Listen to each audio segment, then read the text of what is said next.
Michael Davis grips the steering wheel of a rented pickup, his eyes locked on his wife, Emily, as she slips into a stranger's house in Los Angeles. Could a single key hidden under a mailbox unravel his 20-year marriage? His heart races, torn between love and suspicion, as he waits for the truth to surface. There is one detail that only the observant notice. Did you see it? Write in a comment and subscribe, because it will be even cooler. At 45, Michael Davis is living the American dream. He's a co-founder of a Silicon Valley startup revolutionizing eco-friendly plastic recycling, on the verge of a multi-million-dollar patent deal. His modern home in a quiet San Francisco suburb, with its sleek design and backyard perfect for weekend barbecues, reflects his success. Michael is a grounded man, hard-working, family-oriented, the kind of guy who cheers for the 49ers and values loyalty above all. His wife, Emily, 42, is a vibrant fitness coach whose energy lights up any room. With her athletic build and warm smile, she's the heart of their social circle, always organizing charity runs or coaching clients at her studio. Their daughter, Lily, 23, recently welcomed her first child, Oliver, with her husband, Tom, a steady and kind software engineer. Michael couldn't be prouder of Lily, who traded her ambitions of a high-flying tech career for motherhood with a grace that surprises him. Michael and Emily's marriage has been a cornerstone of his life. They met at Stanford, where Michael was a senior studying engineering and Emily transferred in as a kinesiology major. Their chemistry was instant. Late-night study sessions turned into coffee dates, then a whirlwind romance. Emily's confidence and drive captivated Michael, though she carried a quiet scar from a college heartbreak. A boyfriend had betrayed her, leaving her wary, but Michael's patience won her trust. Over 2 decades, they built a life together, navigating the chaos of startups and parenting with teamwork. Sure, there were disagreements, Emily's tendency to overcommit, Michael's long hours at work, but they always found a way to reconnect, whether through a shared hike in Marin County or a quiet dinner at their favorite Italian spot. When Lily gave birth to Oliver, everything seemed to align. Michael embraced his new role as a grandfather, joking about teaching Oliver to code before he could walk. Emily, thrilled to be a grandmother, started driving to Los Angeles every week to help Lily and spend time with the baby. The 4-hour trip from San Francisco was long, so she often stayed overnight at Lily's cozy Venice Beach bungalow. Michael didn't mind. His focus was on the patent, and he trusted Emily completely. She'd text him updates, pictures of Oliver giggling, stories of Lily's new mom adventures. Emily's trips became routine, and Michael buried himself in work, confident their bond was unbreakable. But a small crack appeared during a phone call with Lily. She mentioned, almost offhand, that Emily went for a run every day at noon during her visits, returning glowing after an hour. Michael laughed, picturing Emily sprinting along the boardwalk, her ponytail bouncing. Yet something about Lily's tone, casual but pointed, stuck with him. He brushed it off, chalking it up to his own fatigue from late nights at the office. Still, the word glowing lingered, a tiny seed of doubt in his mind. That seed grew at Oliver's first birthday party, a lively barbecue in Lily and Tom's backyard. The sun was high, kids ran through sprinklers, and Michael sipped a cold IPA, chatting with Tom about the latest tech trends. Emily was in her element, helping Lily serve lemonade and burgers, her laugh carrying across the yard. As Michael scanned the crowd, he noticed a man watching from a neighboring house's window. The guy, lean and polished, seemed fixated on Emily. Michael squinted, tried to place him. Lily, noticing his gaze, leaned in. "That's Brian Cook, our neighbor. He's a sales rep for Mom's fitness studio supplier. Kinda intense, right?" She shrugged, but her words hit Michael like a jolt. Why was this guy staring at his wife? Later, as Michael helped clean up, he scrolled through Emily's Instagram on his phone, something he rarely did. He found a photo from years ago, a throwback of Emily at a college track meet. Buried in the comments was one from a Brian C. "Still a champ, Em. Haven't changed a bit." The timestamp was old, but the familiarity of Em gnawed at him. Emily never mentioned knowing Brian before he became a vendor. Michael's stomach tightened. Was it just a coincidence, Or was there a history he didn't know? That night, driving back to San Francisco, Michael asked Emily about her day in L.A. She talked about Oliver's cake-smashing antics, her voice bright. He hesitated, then said, "Lily mentioned you've been running a lot down there. Keeping up with those marathon goals." Emily smiled, squeezing his hand. "You know me, always chasing that runner's high. The beach path is amazing." Her answer was smooth, but Michael caught a flicker in her eyes, something he couldn't quite name. For the first time in years, he wondered if he truly knew the woman sitting beside him. The doubt festered in Michael's mind like a splinter he couldn't ignore. Over the next week, he tried to focus on his startup, poring over patent documents and meeting with investors, but Emily's runs haunted him.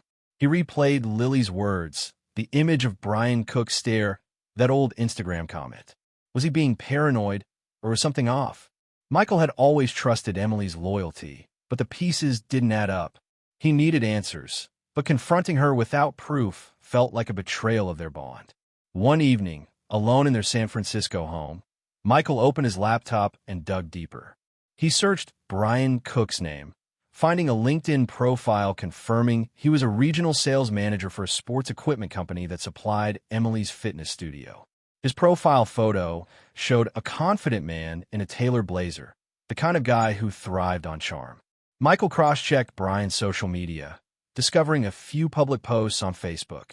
One caught his eye, a photo from a college alumni event 5 years ago, where Brian tagged Emily in a group shot. The caption read, "Reuniting with old friends from UCLA track days." Emily's smile in the photo was familiar, but the way Brian stood close to her, his hand on her shoulder, made Michael's chest tighten. He checked Emily's Instagram again, noticing she'd archived several older posts, including ones from her college years. It wasn't unusual. She often curated her feed for her fitness brand, but the timing felt suspicious. Why now? Michael hesitated, then called Lily, keeping his tone casual. "Hey kiddo, how's Oliver? Mom's still loving her LA visits." Lily laughed, updating him on Oliver's latest milestones. Then, almost as an afterthought, she added, "Mom's been super busy. She's always out running or catching up with people when she's here. Said she saw an old college friend last week." Michael's grip on the phone tightened. "Oh, who's that?" Lily paused. "Didn't say. Just mentioned it was nice to reconnect." The call ended, but Michael's unease grew. Emily hadn't mentioned any college friends. When she returned from LA the next day, she was her usual self, cheerful, kissing him hello, sharing stories about Oliver. But Michael noticed her phone was never far from her hand, and she quickly locked the screen when he glanced over. He tried to shake it off, asking about her week. "Sounds like you're loving those LA runs," he said, watching her closely. Emily nodded, sipping her coffee. "It's the best stress relief. Clears my head." Her smile was warm, but Michael couldn't shake the feeling she was holding something back. The breaking point came a few days later. Michael was in his home office, reviewing patent drafts, when Emily left for another LA trip. He texted her a quick "drive safe," but she didn't reply. Hours later, he called, and it went to voicemail. When he rang Lily, she sounded distracted. "Dad, Mom's out right now. Said she was meeting someone from her old track team. She'll probably crash here tonight." Michael's pulse quickened. "Track team? Like who?" Lily hesitated. "Not sure. She didn't say a name." The vagueness was a red flag. Emily was meticulous about details. Why the secrecy? That night, Michael couldn't sleep. He paced their living room, the city lights glinting through the windows. Memories of their early years flooded back. Emily's laugh at their first date, the way she'd supported him through the startup's lean times. He'd never doubted her before, but now every moment felt like a question mark. Was she reconnecting with someone from her past? And why hide it? The thought of betrayal cut deep, but Michael refused to let emotion cloud his judgment. He needed facts, not assumptions. By morning, he'd made a decision. He'd find the truth, but he'd do it the right way, calmly, methodically, and without losing himself to anger. Michael's suspicions hardened into resolve, but he refused to act rashly. Confronting Emily without evidence would only fracture their trust, and he wasn't ready to risk their marriage on a hunch. Instead, He hired a private investigator, a discreet professional recommended by a colleague. The investigator, a no-nonsense woman named Carla, met Michael at a quiet coffee shop in San Francisco. "Give me 2 weeks," she said, jotting notes. "I'll track her movements in L.A., cross-reference with this Brian Cook. You'll get answers." Michael nodded, handing over a photo of Emily and Brian's LinkedIn profile. The weight of his decision settled heavily, but he felt a strange calm. He was taking control. Over the next 10 days, Michael threw himself into work, finalizing patent details and pitching to investors. The startup's success was tantalizingly close, but his focus wavered. Every time Emily texted from L.A., cute videos of Oliver or quick updates, Michael analyzed her words for hidden meanings. He hated this version of himself, second-guessing the woman he'd loved for 20 years, but the doubt was relentless. At night, he lay awake, replaying their life together, searching for signs he'd missed. Had Emily seemed distant? Had he been too absorbed in work to notice?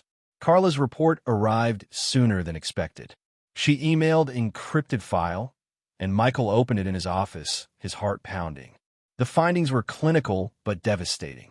Emily had been visiting Brian Cook's house during her runs in L.A., entering through the front door with ease, as if it were routine. Carla included photos. Emily, in her running gear, slipping into Brian's modern Venice Beach home. Brian arriving minutes later in his SUV. There were timestamps, 3 visits in 10 days, each lasting about an hour. Carla's notes confirmed Brian was Emily's college ex, the one who'd broken her heart years ago. They'd reconnected at a fitness expo 2 years prior, and their contact had grown frequent. No explicit evidence of a physical affair, Carla wrote, but the pattern was damning. Michael closed the laptop, his breath shallow. The photos burned in his mind.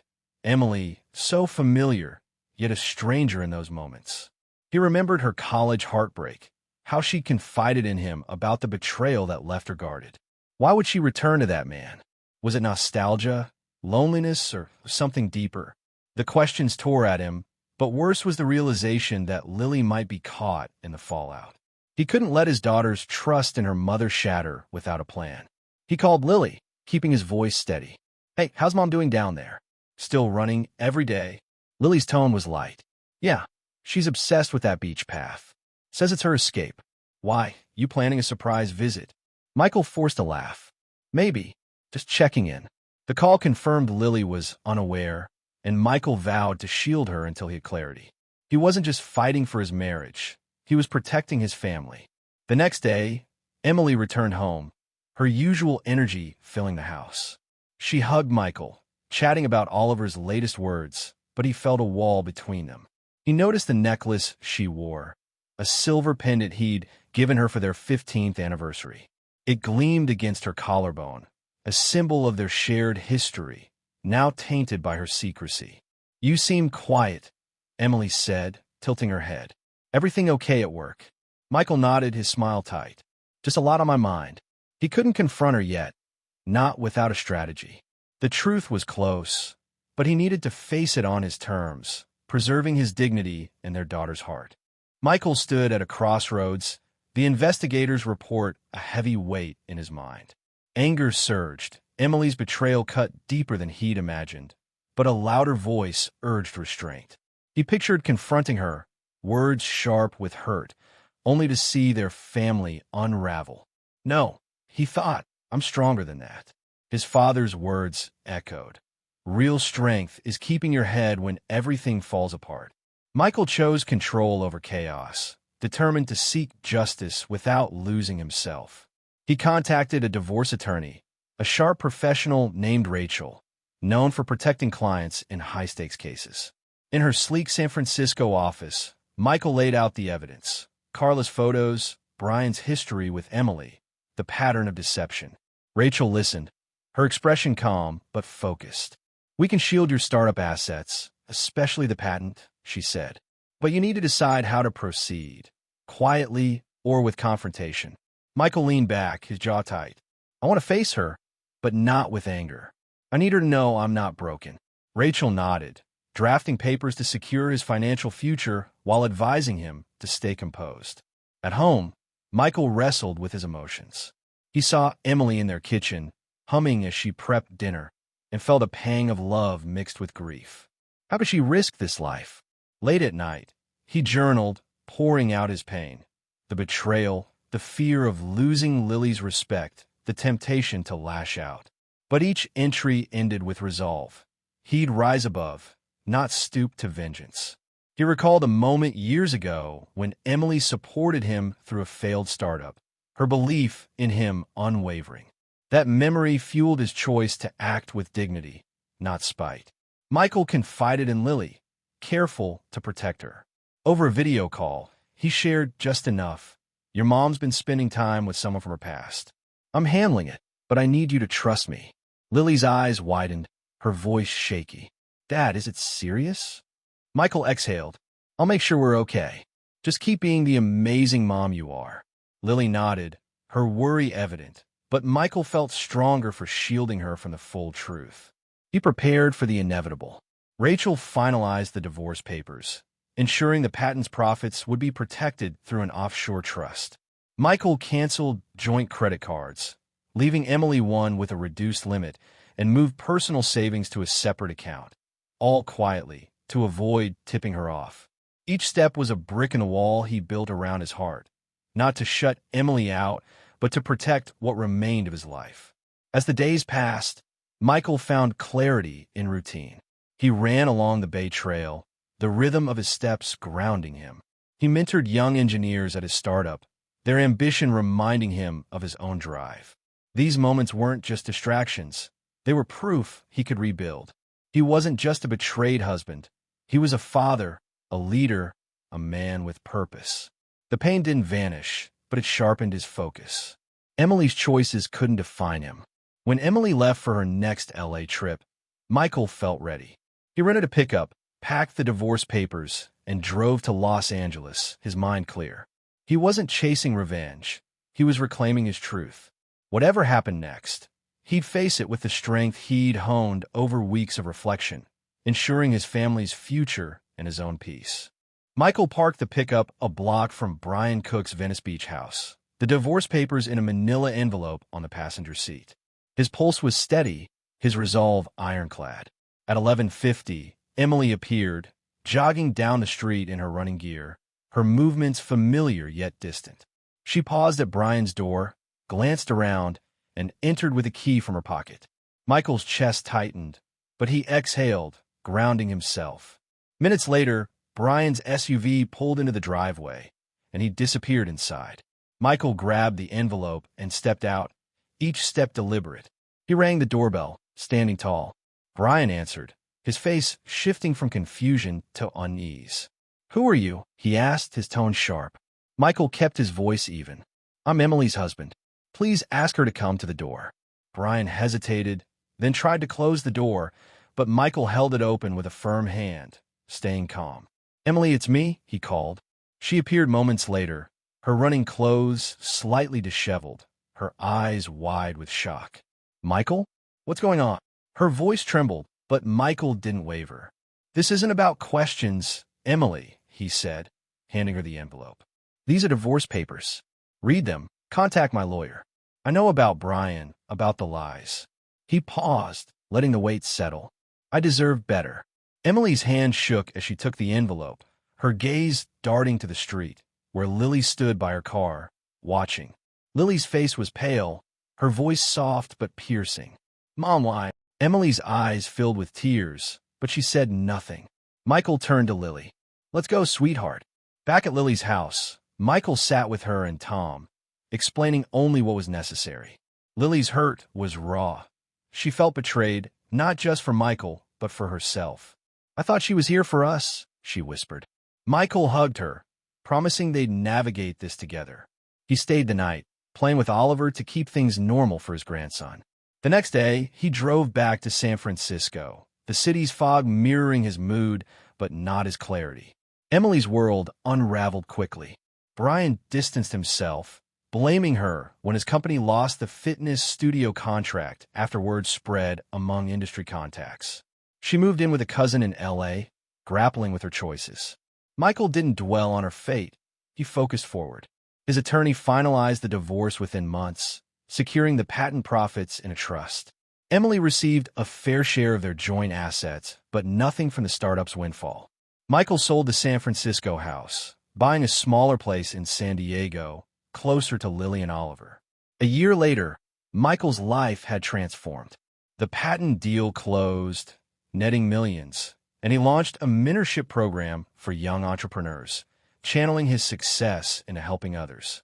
Weekends were, for Oliver, building sandcastles on the beach, teaching him to ride a tricycle. Lily and Tom grew closer to Michael, their bond a quiet strength. Emily sent a letter, apologizing and explaining she'd sought closure with Brian, not love. Michael read it once, then set it aside. Her words couldn't undo the hurt, but he didn't need them to heal. Sitting at a San Diego cafe, watching the sunset, Michael felt peace. He'd faced betrayal not with rage, but with resilience, protecting his family and rebuilding his purpose.